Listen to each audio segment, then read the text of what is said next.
네, 시청자 여러분 안녕하십니까. 4월 30일, 4월의 마지막 날입니다. 세월호 참사 15일째 팽목항 현장에서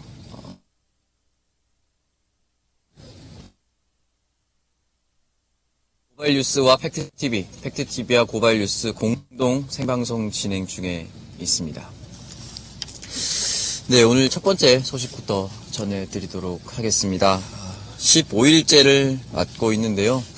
현재 저희 팩트TV 취재팀과 고발뉴스 이상호 기자가 직접 알파 잠수의 바지선에 올라타서 이종인 대표의 다이빙벨 투입 그리고 설치 장면을 낱낱이 공개해 드리고 있습니다. 오늘 낮이었죠. 오후 2시 실제로 해경 측으로부터 내용을 전달받았던 선미 후반부로 다이빙벨을 설치하려고 했습니다. 그렇게 해서 가이딩 로프도 다 설치를 완료했죠. 근데 실제로 내려가 봤는데 선미 후반이 아니라 선미 중앙 부분이었다고 합니다. 이 선미 중앙 부분은 당초 너무나도 엉켜있고 수색 작업에 정말 난 코스라고 알려져 있던 부분인데요. 위치도 틀렸거니와 잘못된 내용을 알려주고 그리고 소통의 문제라라고 가볍게 입을 닫아버리는 해경의 모습을 보면서 다시 한 번 더 국민의 한 사람으로서 좌절감을 느끼기도 했습니다. 그리고 당시 다이빙벨을 실제로 체험한 민간 잠수사의 인터뷰를 저희가 준비했습니다. 제일 먼저 그 인터뷰 영상을 한번 보고 다시 돌아오겠습니다. 영상 부탁드리겠습니다. 저는 17일 날 여기 현장에 도착했거든요. 현장에 도착했는데 아무도 반겨주는 사람 바라고 온 건 아니고 내 순수하게 봉사로 왔는데 어디가 뭔지 아무것도 모르겠어요. 안내해주는 사람도 없고 결국 그래서 배를 타셨어요? 못 탔어요. 어떻게 해서 현장을 떠나시게 됐나요? 여기 현장을 갔다가 업체에서 작업을 하기로 업체가 선정이 됐다. 민간 다이버는 작업을 할 수 없다. 그래서 잠수복을 입고 있다가 배를 기다리고 있다가 배도 안 오고 해경 측에서 얘기는 제2차 사고 우려 그리고 이제 다이버들에 관련돼서 실력이 안 된 검증이 안 된 다이버들이 하다가 사고가 나면은 그것도 또 해경 관할이니 책임이 있지 않습니까? 다시 이번 다이빙벨 팀에 합류하게 된 계기 뭐예요? 우리 봉사를 합시다 해가지고 여기 이종인 알파 잠수 다이빙벨에 다이버가 없다. 진짜로 와보니까 다이버가 없어요. 그러니까 알파 잠수 직원들 몇 분만 있지 민간 잠수 봉사하는 사람이 저희밖에 없더라고요. 지금 어제 밤부터 밤새 지금 작업을 했는데 예. 지금 그 작업 위치가 잘못됐다는 얘기가 나오거든요.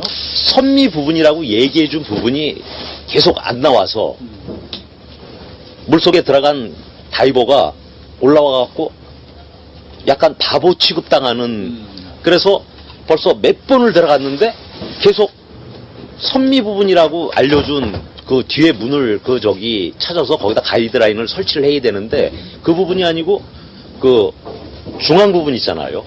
중앙에 사다리 계단 있고 이렇게 뻥 뚫린 부분 그 부분에다가 선을 갖다가 연결을 해놓은 걸 갖다가 상황실에서 거기가 선미 부분이라고 알려줬다고 얘기를 들었어요. 그러니까 밤새도록 다른 장소에서 수색을 그렇죠. 하고 있었던 건가요? 예. 그래서 오늘 오늘 정조 때 들어가서 최종 확인을 해보니 아니다 이 부분은. 확신이 생겼군요. 네, 이 부분은 아니다. 그랬더니 SSU 중령 대장님이 오셔서 여기는 선미 부분이 아니고 여기는 중앙 부분이다. 그 상태는 어땠어요, 다이빙벨? 다이빙벨을 갖다가 저는 처음 탔습니다. 네. 그리고 이종인 알파잠수 대표도 어저께 처음 뵌 분이고 바닥에 망 있는데 스면은 한 이 정도 오거든요. 이 정도에서 머리에서 한 이만큼은 이게 다 공기층이에요. 그러니까는 거기서 옆에 사람하고 대화도 할 수 있고 책도 볼 수 있고, 목마르면 물도 마실 수 있고, 배고프면 빵도 먹을 수 있고, 그리고 아까 저희 나올 때 그 옆에서 많은 그 민간 다이버, SSU, 해경, 작업을 하셨는데, 그분들은 이제 물때 딱 정조가 물살이 조금 거세지니까 다들 올라오셨잖아요. 그리고도 저희는 한참 있었어요. 근데 물속에서 전혀 그런 흔들리는 느낌이라든지, 그러니까 저희가 나와서 위에 분한테 물어보니까 어떻습니까? 그랬더니 물속에서 이제 공기방울이 이제 바블이라고 그러거든요. 그 공기방울이 밑에서 이제 나오는 게 조류에 떠밀려서 저 바깥에서 퍽퍽 하고 뜨는 걸 봤다고 그러더라고요. 그 정도로 조류가 거세지는데, 괜찮냐. 그래서, 제가 다이빙 지금 30년째인데. 30년요? 예. 그러다 보니까는, 어떤 물에 들어가서 제가 느끼는 부분, 그런 부분을 갖다가 제 느끼는 대로, 좋았어요. 위에, 이게 자체가 이제 세 명이 1조로 들어가거든요.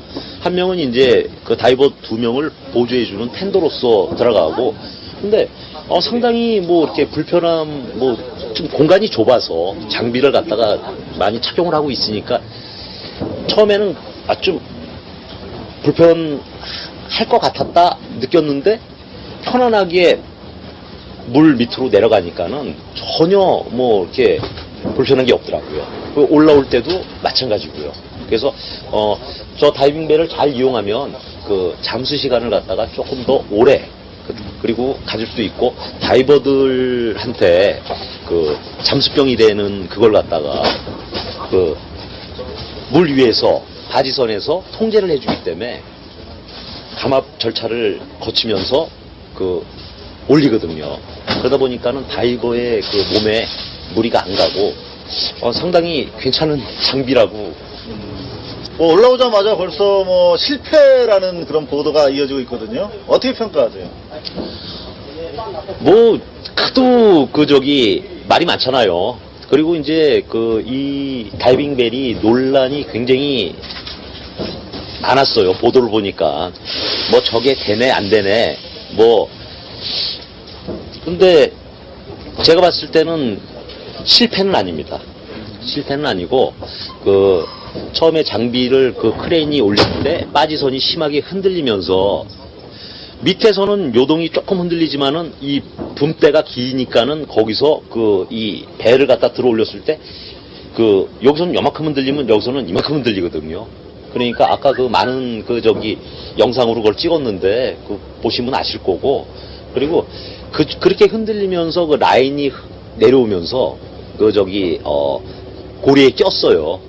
그거는 제대로 된 장비라도 심하게 그렇게 흔들리고 하면은 생길 수 있는 현상이거든요. 그래도 물에 들어갔다 나왔고, 일단 저 장비에 대해서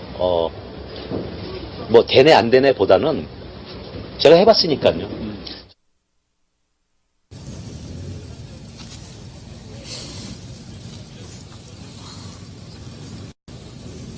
네, 영상 보고 돌아왔습니다. 민간 잠수사 허철 씨의 인터뷰였는데요. 다이빙벨 내부가 어떤지 낱낱이 알 수 있었습니다. 실제로 들어가서 물도 마실 수 있고, 정말 대화도 나눌 수 있을 정도로 편안했고, 바깥, 즉 해수면에 위에 있는, 바깥에 있는 바지선에 있는 사람들은 정말 파도가 너무 심해서 괜찮냐라고 질문을 했는데, 실제로 다이빙벨 내부에 있었던 잠수사들의 증언에 따르면 그것을 전혀 느끼지 못할 정도로 평온했다라고 밝혔습니다. 또한 옆에 있었던 다른 잠수부들, 해군이나 해경, 언딘 측의 잠수사들은 정조 때가 지나자 다 다시 바지선 위로 올라왔는데, 우리는 그것을 느끼지 못할 정도로 더 오래 있었다라고 증언을 했습니다. 즉 선체 바지선 다이빙벨이라는 기구 자체가 정확하게 설치만 된다면 그 안에서는 정말 얼마든지 작업을 할 수 있다라는 것을 생생하게 직접 체험하신 분이 말씀을 해주셨습니다. 일단 다시 한번 그 내용을 정확하게 짚어드리고 싶은데, 해경 측에서 그 선미 후반이라고 알려졌던 그 위치가 후반이 아니라 중앙 부분이었다고 합니다. 이종인 대표 그리고 알파 잠수 측이 굉장히 격분할 수밖에 없고, 사실 이 내용을 들은 피해자 가족분들도 격분할 수밖에 없었는데요. 어떻게 하면 사고 15일째나 지났는데 위치 하나 제대로 통보하지 못하느냐라는 울분을 토해낼 수밖에 없는 상황입니다.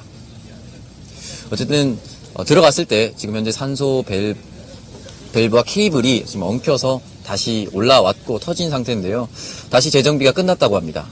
설치 때는 정조 때를 기다리고 있다고 해서 새벽 2시를 기다리고 있습니다. 새벽 2시까지 기다렸다가 다시 기상이 호전되면 설치를 하고 그때부터 본격적인 구조 작업을 다시 재개할 것이다 라고 증언을 했습니다. 네, 그리고 어제 JTBC 내용이었었죠. 두 번째 소식입니다. 강모 씨가 언딘 측에서 민간 잠수부에게 우리에게 구조 작업을 양보하라 라는 증언을 했습니다. 그것에 대해서 언딘 측이 강모 씨를 대상으로 허위 사실 및 명예훼손 유포 혐의로 고소를 했는데요. 실제로 그 내용이 어떻게 전개된 건지, 그리고 실제로 그런 과정이 있었는지 지금 현재 그 알파 잠수 이종인 대표와 함께 바지선에 탑승한 민간 잠수부의 증언을 한 번 더 들어보도록 하겠습니다. 그 증언 지금부터 함께 들어보시죠.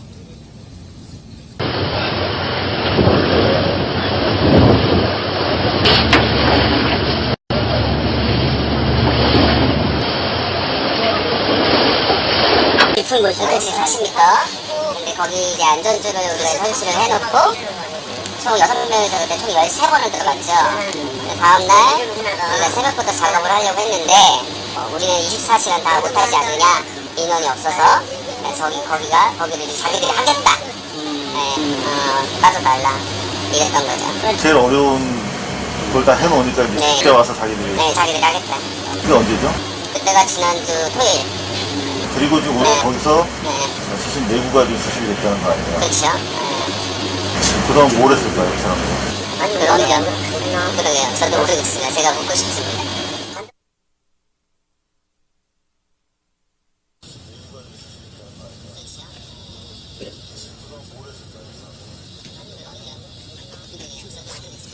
네, 영상 보고 돌아왔습니다. 실제로 이분이 다시 한번 증언을 했죠.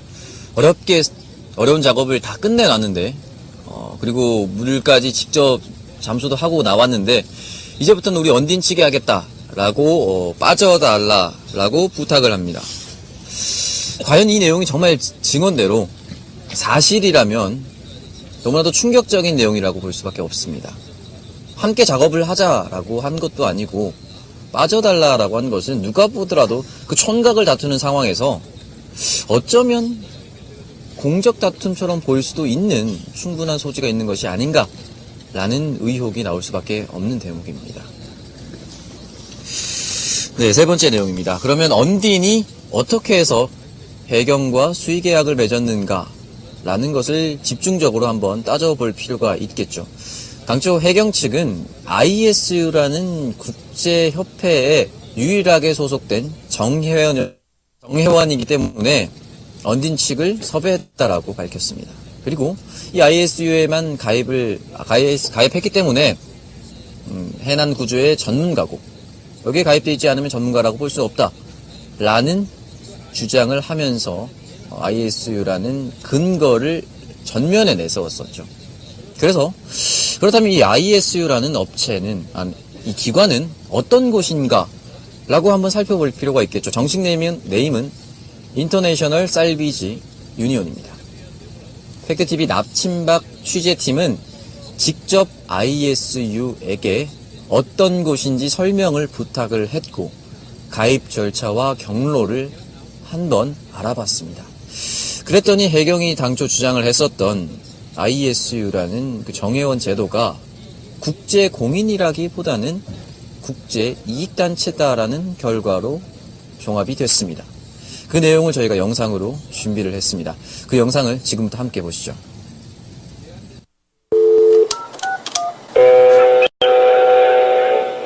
여보세요?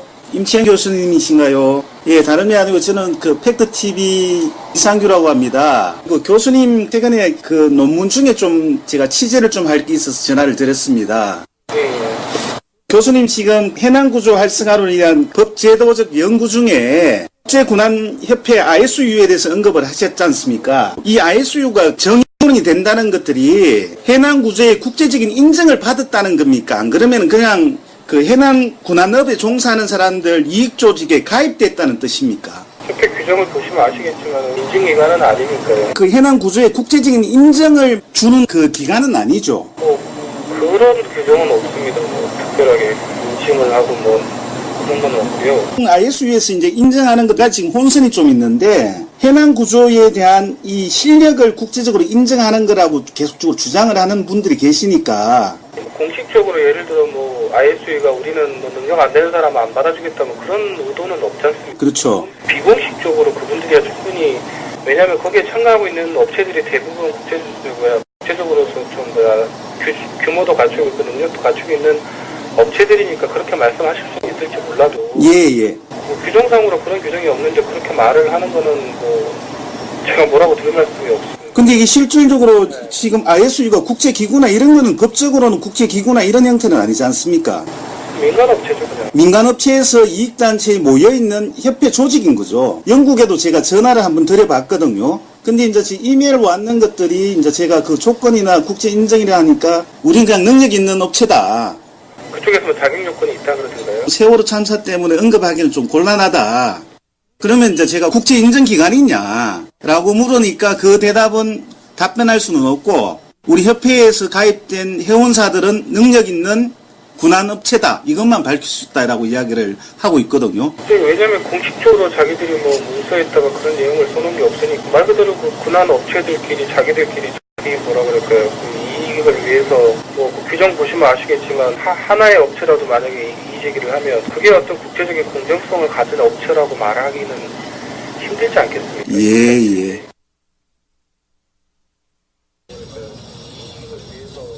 규정 보시면 아시겠지만 하나의 업체라도 만약에 이직을 하면 그게 어떤 국제적인 공정성을 가진 업체라고 말하기는 힘들지 않겠습니까?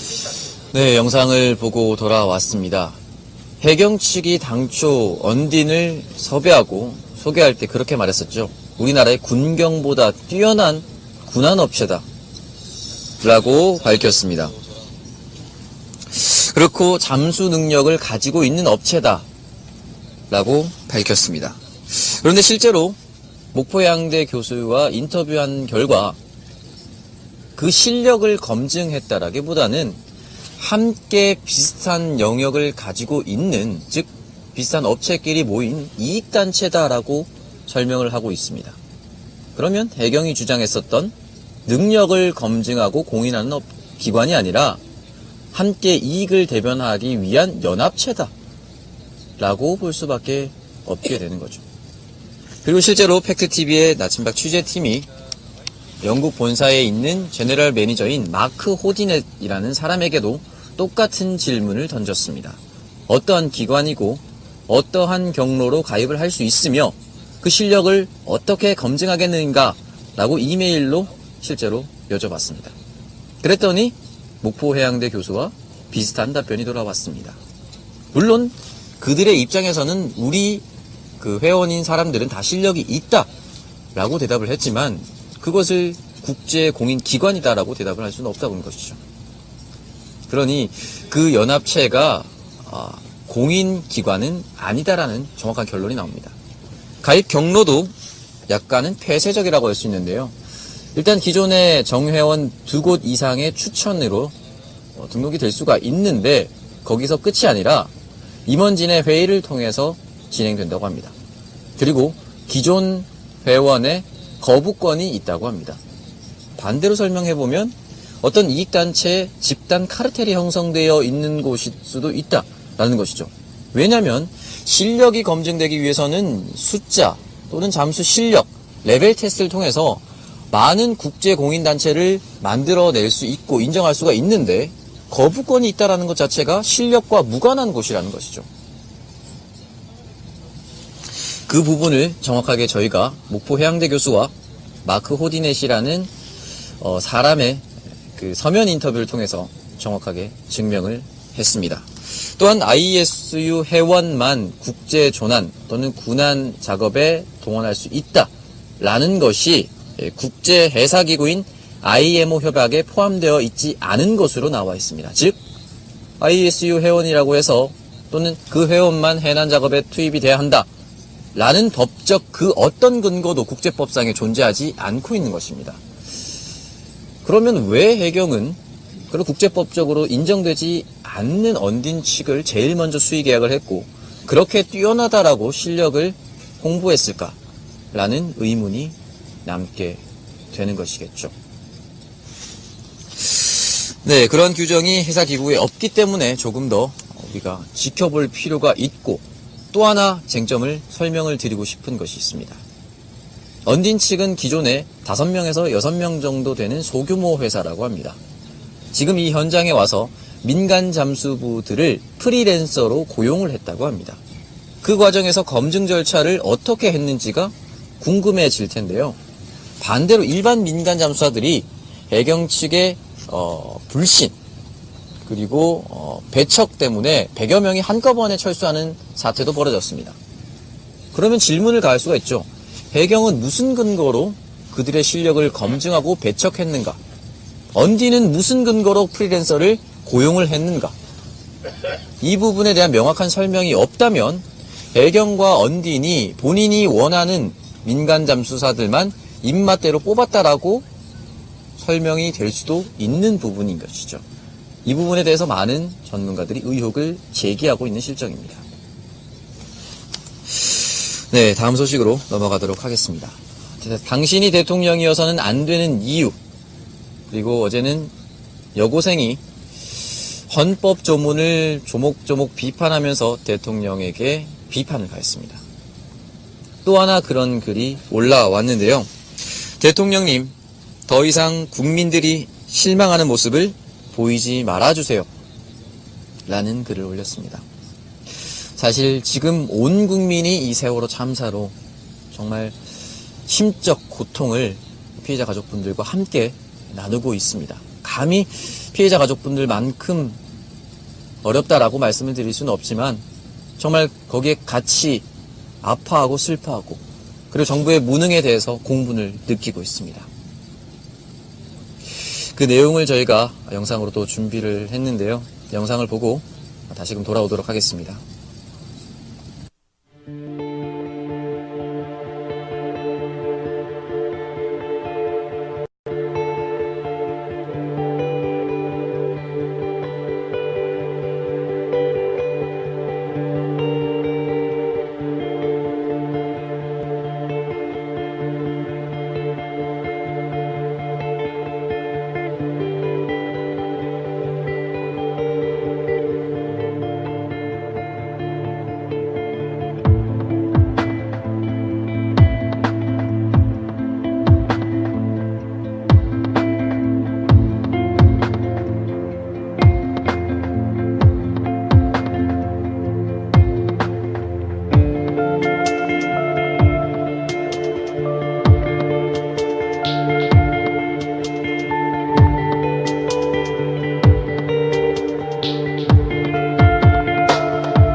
네, 영상을 보고 돌아왔습니다. 최소한 이번 참사에 대해서는 더 이상 국민들에게 실망시켜주는 모습을 보이지 말아달라고 간곡히 부탁을 했습니다. 너무나도 안타깝죠. 사실 15일째 동안 기대에 부응하는 모습이나 정부다운 모습이다 라는 것을 단 한 번도 보여준 적이 없습니다. 그러니 계속 이런 청원글이나 비판글이 올라오고 있습니다. 만약 맹목적인 비난이었다면 이런 글이 조회수를 높게 기록하거나 다른 국민들이나 다른 누리꾼의 지지를 받지는 못했겠죠. 또 하나 글을 하나 소개해드리고 싶습니다. 지난 2004년이었죠. 이렇게 해서 그 김선일 씨 피랍 사건 때 모 국회의원이 당시 노무현 대통령을 향해서 이런 말을 남겼다고 합니다. 국가가 국민을 보호하지 못한다면 그것은 국가가 아니라 우리 국민 한 사람을 못 지켜낸 것이고 노무현 대통령이 자격이 없고 나는 용서할 수 없다라고 당시 격분을 하면서 모 의원이 말했습니다. 그 의원이 10년이 지나서 지금의 박근혜 대통령이 됐습니다. 국가가 국민을 보호하지 못한다라고 그렇게 울분을 토해내셨습니다. 김선일 씨는 타국에서 피랍됐죠. 세월호는 대한민국 영토 내에서 일어난 일입니다. 자국민을 단 한 명이라도 보호하고 있었는지 또는 하다못해 사과라도 제대로 했는지 의문이 듭니다. 그리고 의문이 든다라는 말로 그냥 완화시켜서 표현을 했지만 정부의 무능이 너무나도 많이 드러났기 때문에 그냥 실망, 또 실망. 과연 정부가 할 수 있는 일이 무엇일까? 라는 생각밖에 들지 않습니다. 네, 그리고 오늘 저녁 7시쯤이었죠. 정홍원 국무총리와 해양경찰청 관계자들 그리고 구조협회장이 이곳 핵목항 현장에 도착을 해서 피해자 가족분들과 브리핑 시간을 가졌습니다. 취재진들을 배제한 후에 가족대책본부에서 대화를 나눴는데요.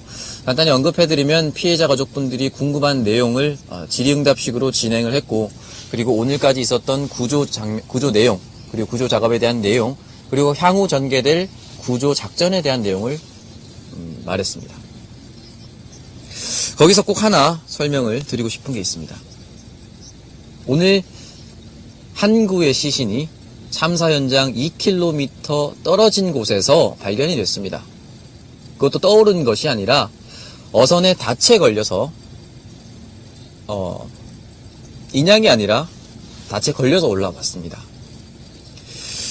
그 시신이 무엇을 말하고 싶었을까요? 지금 우리 이렇게 시신이 유실되고 있다라는 것을 온몸으로 부르짖으면서 알려줬습니다. 당초 정부는 시신 유실을 방지하기 위해서 펜스를 치겠다고 했는데 그 펜스조차 제대로 하나 치지 못하고 있었다는 겁니다. 또 한 번 피해자 가족분들이 화날 수밖에 없고 울분을 토해낼 수밖에 없는 상황입니다. 이 내용을 반대로 설명을 하면 그 닻에 걸린 시신 이외에 다른 시신이 만에 하나 다른 곳으로 이미 벌써 유실되고 있다라고 생각할 수도 있습니다. 거기에 대해서 현장에 도착했었던 정부 당국 관계자들은 앞으로 그러한 일이 없도록 펜스를 더 치고 막아내겠다, 그리고 찾아내겠다라고 대답했습니다. 그러면 지금 혹시나 유실된 시신이 있다면 거기에 대해서는 어떻게 책임질지, 거기에 대해서는 답변하지 못했습니다. 저희가 무슨 내용을 하는지 피해자 가족분들이 경계를 하는 줄 알면서도 어떤 내용을 하는지, 그리고 언론이 할 수 있는 일은 무엇인지 느끼기 위해서 최대한 그 천막 가까이 계서 듣고 있었습니다. 차마 더 이상 듣지 못하고 자리를 빠져나올 수밖에 없었습니다. 이 언론의 불씨는 물론 기성 언론과 다른 언론들이 만들었지만 정부에 대한 불씨는 어떻게 해결할지 너무나도 궁금합니다. 네, 그리고 다음 소식으로 넘어가도록 하겠습니다. 오늘 계속해서 의원 또는 고위공직자들의 막말 파문이 계속 이어지고 있는데요. CBS의 라디오에 출연해서 새누리당 이철우 의원이 이런 말을 남겼습니다. 국민의식이 못 미쳐서 이렇게 된 것이다 라고 새누리당 이철우 의원이 밝혔습니다. 이 내용의 전후 과정을 설명을 해드리면, 오늘 안산 단원고의 생존자 학생들이 합동분향소를 찾았죠. 거기에 대해서 박근혜 대통령이 안전을 강조를 많이 했는데도 불구하고 아직 공무원들한테 다 전달이 안 됐고, 또 국민의식이 그만큼 못 미쳐서 이렇게 된 것이다 라고 발언을 했습니다. 그 발언만 끄집어내도 문제가 되는데 전후 맥락상으로 보더라도 도저히 이해할 수 없는 발언인 것 같습니다. 지금 이 상황에서 왜 계속 국민의식이나 국민의 책임을 운운하는지 도저히 이해할 수가 없습니다. 지금 국민이 잘한다고 해서 이 세월호 참사가 전화위복의 계기를 가질 수 있습니까?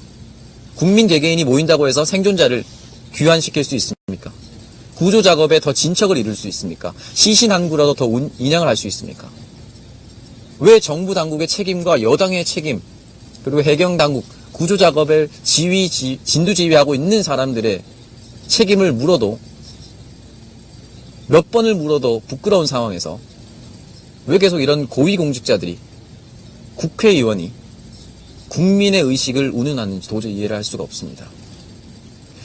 이 라디오의 진행자는 국민 의식을 운운하는 것은 문제가 되지 않겠느냐라고 재차 질문을 했습니다. 하지만 이철호 의원은 또다시 배를 탈 때 우리 국민 모두가 배 종사자 아니냐, 하나하나 원칙이 있었다 라고 말을 했습니다. 일반 국민은 배 종사자가 하라는 대로 잘했는데 지켜야 하는 사람들이 잘못했다라고 생각한다라고 말미에 조금 수정하긴 했습니다. 도대체 어떤 생각을 가지고 있으면 아직까지도 국민의 의식을 운운하는지 이해할 수가 없습니다. 네, 그리고 간단히 설명을 드리고 싶은 것이 있는데요. 오늘 제가 팽목항에서 진도 실내체육관에 잠깐 취재를 갔었는데 천안함 유가족분들이 자원봉사를 하기 위해서 현장에 도착을 했습니다. 간단히 취재진과의 인터뷰를 나눴는데 한 가지 내용을 꼭 강조해 주셨습니다. 우리는 유가족이었고 지금도 유가족이기 때문에 지금 현재 실내체육관의 피해자 가족분들에게 어떠한 말도 걸지 않겠다. 다만 그들을 위해서 그들의 입장을 너무나도 잘 알고 있기 때문에 보이지 않는 곳에서 최선을 다해서 봉사하겠다라고 밝혔습니다. 피해자 가족분들을 제발 온전히 지켜주길 바랍니다. 네, 오늘도 몇 가지 소식을 전해드렸습니다. 오늘 국방부가 발표를 했죠. 당초 현장에 도착을 했는데 해경이 진두지휘하느라 SSU와 UDT 최정예 요원 10여 명이 이튿날까지 구조작업에 투입되지 못했다라고 밝혔습니다. 또한 사고 현장에